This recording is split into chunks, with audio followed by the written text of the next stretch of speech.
और चले जाने पर जिसके मन में शोक नहीं होता, और फिर प्राप्त करने की जिसके मन में आकांक्षा नहीं होती। इस प्रकार शुभ और अशुभ इन दोनों का जो परित्यागी है, जो वो मेरा भक्त है। यो न हृष्यति न द्वेष्टि न शोचति न कांक्षति शुभाशुभ परित्यागी यो मद भक्त स मे प्रिय। शुभाशुभ दोनों से ऊपर, न इसको शुभ की परवाह न इसको अशुभ की परवाह, न इसको शुभ की प्राप्ति में हर्ष न इसको शुभ के विनाश में द्वेष, न शुभ की अप्राप्ति में दुख, न शुभ के चले जाने पर और अशुभ के प्राप्त हो जाने पर शोक, और न शुभ के प्राप्त करने की और अशुभ के हट जाने की इच्छा। न हृष्यति न द्वेष्टि न शोचति न कांक्षति शुभाशुभ परित्यागी। ये तो शुभाशुभ का परित्याग करके ये केवल और केवल अपने प्रेमास्पद भगवान के सुख में ही अपने जीवन को सुखी मानता है। प्रेमास्पद का सुखी जीवन ये उसका जीवन, प्रेमास्पद का सुखी रखने का प्रयत्न ये उसके जीवन का स्वभाव, और स्वभाव नहीं, एक ही स्वभाव है। और बल्कि यहाँ तक कि अगर प्रेमास्पद कहीं मचल जाए कि भैया आज तुम हमें गाली दोगे तो हम सुखी रहेंगे, तो उसे डर नहीं लगता कि भगवान को गाली कैसे दें। तो 10 गाली देगा, 20 गाली देगा, कि तुम गाली में राजी रहते हो अच्छा गाली है सही, अपमान में राजी तो अपमान सही, दुत्कार में राजी दुत्कार सही, सत्कार में सत्कार। उसको न सत्कार से मतलब है न दुत्कार से मतलब है, उसको तो मतलब है केवल प्रेमास्पद के सुख से। जहाँ जहाँ पर प्रेमास्पद का सुख, वहाँ वहाँ पर उसके साधन की संपन्नता, साधन सफल हो गया उसका। प्रेमास्पद सुखी हो गए, साधन सफल हो गया। और वो दुखी हो गए और माला भी फेर रहे हैं, तो माला पर भी संदेह हो जाएगा, कहीं हमारी माला से तो उनको दुख नहीं हो रहा है। उसे माला की इच्छा परवाह नहीं। माला इसका अर्थ ये नहीं कोई माला न फेरे, वो सब बात ठीक है, पर ये जिस स्तर की बात मैं कह रहा हूँ, इस स्तर में न माला से उसका किसी प्रकार का मन में अनुराग है न विराग है। माला फेरने से राजी तो वो माला फेरेगा, और माला छोड़ने से राजी तो माला छोड़ देगा। बभूत रमाने से राजी तो बभूत रमा लेगा, बढ़िया कपड़ा पहन राजी तो बढ़िया कपड़ा पहन लेगा। उसको इसकी कोई परवाह नहीं, वो तो केवल अपने उस प्रेमास्पद के सुख को चाहेगा, उसी की परवाह करेगा, उसी के लिए वो देखेगा। उसके सिवा और कोई उसके मन में चाह नहीं होती, कोई उसके मन में परवाह नहीं होती। तो इस प्रकार की स्थिति ये हमारा लक्ष्य होना चाहिए। और ये बात ध्यान में रखनी चाहिए, बहुत समझने की बात है, कि यदि हमने भगवान से मांग कर कोई चीज ले भी ली और भगवान ने कोई चीज दे भी दी, तो हम जिन भौतिक वस्तुओं को मांगेंगे वो भगवान की दी हुई होने पर भी रहेगी अनित्य। तो नित्य रहेगी, तो वस्तु अनित्य है। यही तो इसीलिए तो हमारी मूर्खता मानी गई है ये, कि हम जो नित्य वस्तु देने वाले हैं, जो अपने आप को दे डालने वाले भगवान हैं, उन भगवान से हम अनित्य वस्तु मांग करके अपने ओछेपन का परिचय देते, अपने घाटे में रहते हैं। तो अगर हमने नित्य वस्तु के बदले में अनित्य वस्तु मांग भी ली और भगवान ने कृपा करके दे भी दी, इसमें नुकसान क्या हुआ? उसके बदले में नित्य मांगते तो नित्य मिल जाती, उसके बदले भगवान को मांगते भगवान मिल जाते, प्रेम मांगते प्रेम मिल जाता। उसके बदले हमने मांगा उस अनित्य पदार्थ को जो नाश होगा और नाश होने के समय हमें दुख देगा। ये नियम है कि जिस वस्तु में हमारे मन की प्रीति होती है, राग होता है, वो वस्तु जब बिछुड़ती है तो दुख होता ही है। ये जगत में जो हम दुख पाते हैं ना वस्तुओं के विनाश पर, ये वस्तुओं के विनाश में दुख नहीं है, उस वस्तु में जो हमारी ममता थी वो दुखदायिनी है। बहुतों के रोज बेटे मरते हैं, बहुतों की घाटा लगता है, हम किसी के लिए दुखी होते हैं क्या? बड़ी दया आई, कहीं सहानुभूति कर दी, सभ्यता दिखला दी, पर जहाँ ममता है वहाँ दुख होता है। तो किसी वस्तु को हम भगवान से मांग करके अपनी बना लें, ममता कर दें उसमें, वो भगवान की दी हुई होने पर भी जब छूटेगी तो बड़ा दुख होगा।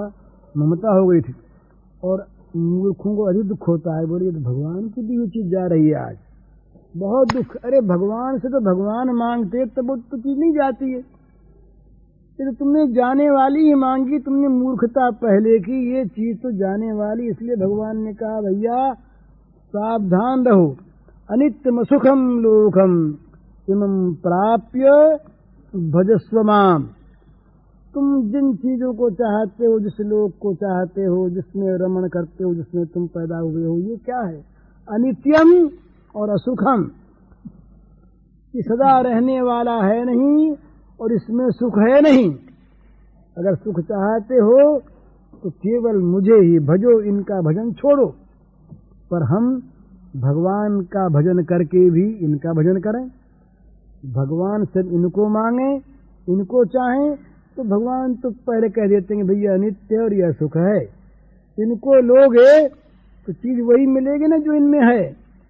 ये दूसरी बात है कि भगवान के सकाम भक्ति भी भगवान की कृपा से आगे जाके निष्काम बन जाती, तार देती है, पर वो जो वस्तु जो है ना वो तो दुखदायी नहीं होगी, सुखदायी नहीं होगी नहीं। जिन लोगों ने भगवान से राज्य मांगा, वे राज्य मांग के आखिर पछताए कि हमने क्या मांग लिया। ध्रुव ने बड़ा पश्चाताप किया।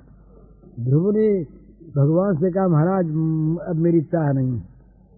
भगवान ने कहा भी जो मांग लिया सब तुमको मिलेगा ही मिलेगा। तो ये भगवान से अगर हम अनित्य वस्तुओं को चाहते हैं, अपूर्ण वस्तुओं को चाहते हैं, तो ये हमारा अज्ञान है, हमारा प्रमाद है। भगवान दया करके प्रथम तो ये देते नहीं हैं। ये भगवान में जो हमारे अपने भगवान हैं, हमारा भला चाहने वाले भगवान, ये बहुत चतुर, बुद्धिमान, निपुण और हमारे हितैषी वैद्य की भांति हैं, जो मन चाहिए दवा नहीं देते, रोग नाश करने वाली दवा देते। कहीं कहीं पर देखते हैं कि इसका रोग ऐसा हो गया कि कड़वी दवा के बिना काम नहीं चलता, तो बड़ी कड़वी दवा देते हैं, बड़ी कड़वी, ऐसी कड़वी कि मीठी खाने वाले लोग डर जाते हैं।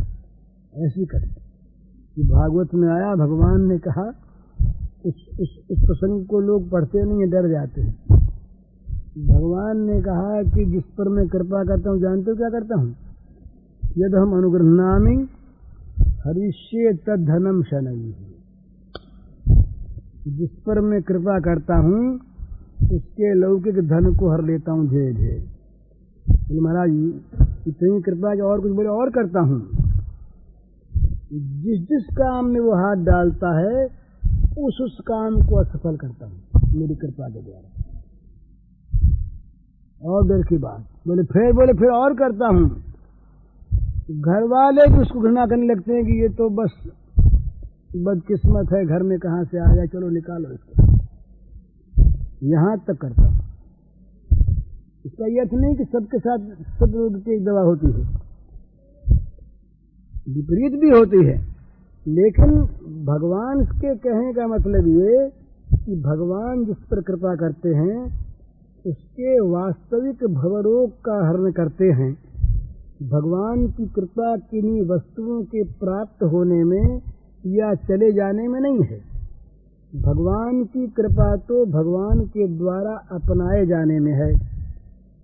इसलिए भगवान चाहे वस्तु को लेकर अपनावे चाहे देकर अपनावे, उनकी इच्छा है, इसमें कोई भी आपत्ति की बात नहीं। जो ये मानते हैं कि बड़ी भूल कहाँ होती है, जब मनुष्य मानता है संसार की वस्तुओं को प्राप्त करने में भगवान की कृपा, और जब भगवान कृपा करके उनको हरते हैं कभी, तब अकृपा मानता है, ये बड़ा दोष आ जाता है उसको। तब दुख होता है, तब उसको भगवान की इस क्रिया को देख करके कृपा में संदेह होने लगता है कि भगवान इतने निर्दयी क्यों हो गए, भगवान तो बड़े दयालु थे, ये भगवान ने क्या किया। इस प्रकार से अपनी बुद्धि कसौटी पर वो भगवान की कृपा को तौल करके भगवान की कृपा में दोष बुद्धि करता है, संदेह बुद्धि करता है, ये उसमें घाटा पड़ जाता है। लेकिन जो भगवान की कृपा को देखता है वो वस्तुओं के आने जाने को नहीं देखता। ये तो जगत का खेल है, वस्तु आवे तो ये समझे कि भगवान ने कृपा करके विश्वासी मानकर एक चीज संभाल के लिए सेवा के लिए दी, बड़ा अच्छा किया, चीज उनकी, अपने सेवक रहे सेवा करेंगे। और ले ली तो समझे कि बड़ी कृपा की, अब वो अपनाना चाहते हैं, इन वस्तुओं में रख करके और अपने पास रखेंगे वो। अब वो अपने मन की करते हैं, वही बड़ा सुंदर करते हैं, भाई बड़ा अच्छा बड़ा अच्छा। इस प्रकार जो बड़ा अच्छा दोनों में माने वो तो भगवान की कृपा के रहस्य को जानता है। और मन की होने में तो कृपा और बेमन की होने में कृपा, वो कृपा का रहस्य नहीं जानता, वो तो उन वस्तुओं में आसक्ति उसकी है। इसीलिए बहुत बार हमने देखा है कि जब खूब संसार की चीजें प्राप्त होती तब तो बड़ा भगवान का नाम लेता है, भजन करता है।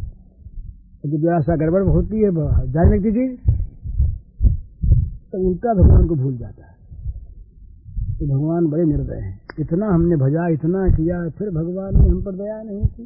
अरे दया ही तो कर रहे हैं, दया का तरीका उनका अपना है, वो सोचते हैं, तुम क्या सोचोगे उसमें। डॉक्टर सोचेगा, वैद्य सोचेगा, रोगी क्या सोचेगा कि ये लाल दवा जो अलमारी में पड़ी है ये दो हमें तो आप, वो कहेगा ये लाल दवा भैया तुम्हारे रोग को बढ़ाने वाली, बोले हो क्या बढ़ाने वाली, हम तो ये लेंगे तो अच्छा वैद्य नहीं देगा, जाओ कहीं और देखो। इसी प्रकार से भगवान जो हैं ये ऐसी कृपा करते हैं कि उस कृपा के द्वारा भक्त को वही वस्तु देते हैं जिस वस्तु से उसका वास्तविक कल्याण होता है, उसके भवरोग का नाश होता है, उसको भगवान के अपनाने में बाधाएं हट जाती हैं, वो चीज भगवान कृपा पूर्वक देते हैं। तो ये विश्वास भगवान में यदि हो जाए तो भगवान से वो कुछ मांगेगा नहीं, ये भगवान के बुद्धि पर विश्वास। और जहाँ सौहार्द पर विश्वास है वहां तो महाराज कहना ही क्या है, वहां तो वो पल पल में भगवान के प्रेम को देखता है, भगवान के सौहार्द को देखता है, बुद्धि को नहीं देखता।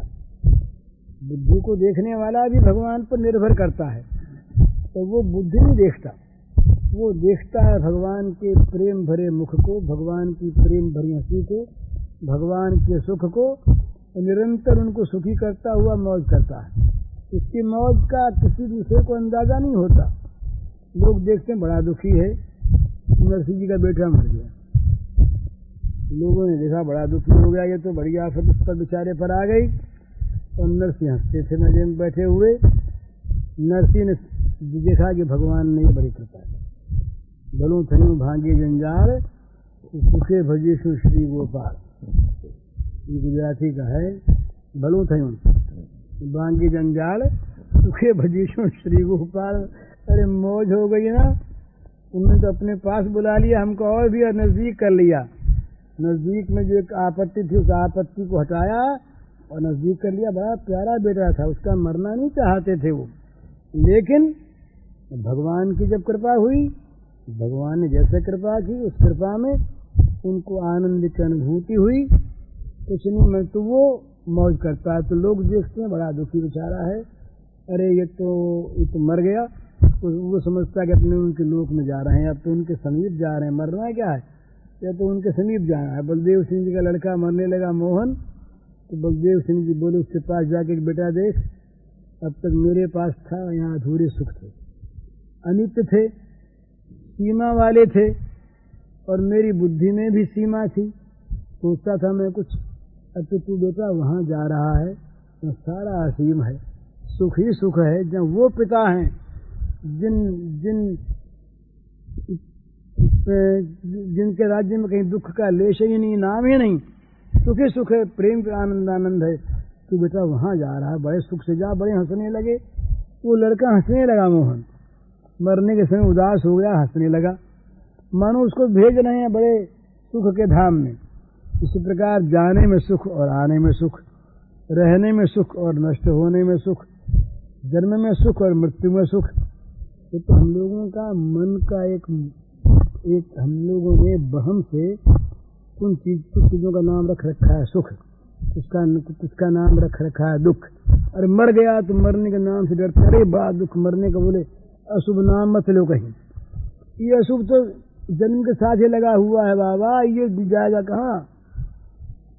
जाते से ध्रुव मृत्यु हो, जहाँ जन्म है वहाँ मृत्यु साथ है। तो वो जन्म के समय वो प्रसूति गृह के प्रदीप में जो सुंदरता है वही तो चिता की अग्नि में सुंदरता है। उसमें फर्क क्या है?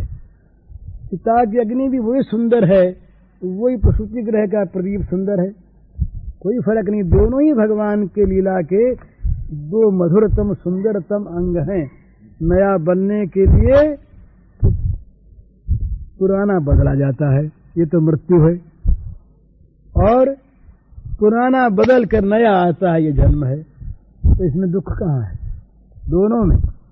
पर ये भगवान की लीला समझे तब तो ठीक, और नहीं तो मृत्यु का महादुख और जन्म का महादुख उसको होता है जो जन्मता और मरता है। तो इसी प्रकार से ये भगवान के लिए जो केवल प्रेम से भगवान को भजता है, जिसके मन में भगवान का सौहार्द ही भजने का कारण बन जाता है, वो भगवान का प्रेम। उस भगवान